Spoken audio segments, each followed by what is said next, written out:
Students, profit and loss appropriation account कैसे बनाया जाता है, उसमें क्या क्या चीज़ें आया करती हैं उसको समझ लीजिए। इस अकाउंट की जो शुरुआत ही होती है वो net profit for the year या फिर net loss for the year से होती है, जो हमें प्रॉफिट एंड लॉस अकाउंट से मिलता है। ठीक है स्टूडेंट्स, नेट प्रॉफिट इस अकाउंट के क्रेडिट साइड में लिखा जाता है और अगर नेट लॉस होगा तो वो लिखा जाएगा डेबिट साइड में। ठीक है स्टूडेंट्स, और याद रखिएगा या तो नेट प्रॉफिट होगा या नेट लॉस होगा, दोनों तो हो नहीं सकते हैं।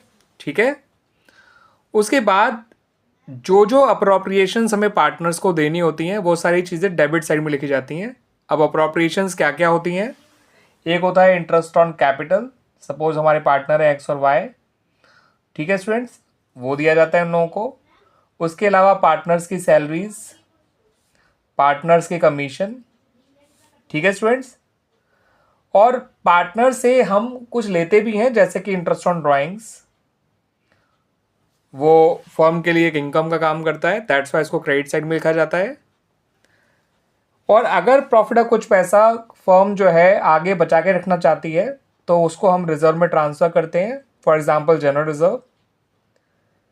ठीक है स्टूडेंट्स, फिर सारे अप्रोप्रिएशन करने के बाद नेट प्रॉफिट या फिर net profit plus interest on drawings, अगर इंटरेस्ट ऑन ड्राइंग भी है तो इसमें से सारी अप्रोप्रिएशन माइनस को करने के बाद जो पैसा बचता है उसे हम बोलते हैं डिविजिबल प्रॉफिट।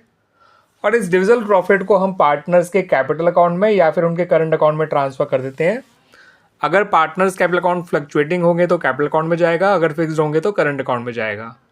ठीक है स्टूडेंट्स, और अगर फर्म को स्टार्टिंग से ही नेट लॉस है तो उस केस में ये सारी अप्रोप्रिएशन दी ही नहीं जाएंगी, बिकॉज अप्रोप्रिएशन तभी दी जाती हैं जब फर्म को प्रॉफिट होता है।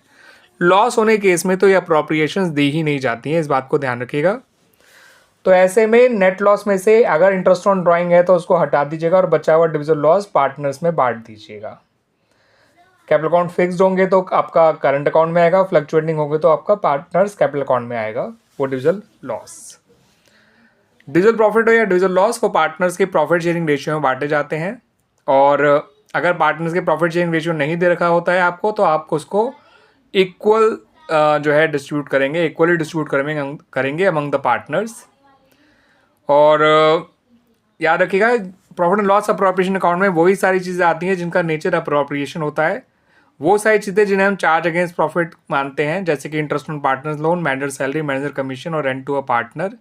ये सब चीज़ें इस अकाउंट में नहीं आया करती हैं, वो सारी चीज़ें आया करती हैं और सारे आइटम्स आया करते हैं प्रॉफिट एंड लॉस अकाउंट में, क्योंकि वो चार्ज अगेंस्ट प्रॉफिट्स हैं और सारे charges profit and loss account में आते हैं, ना कि profit and loss appropriation account में। Clear students?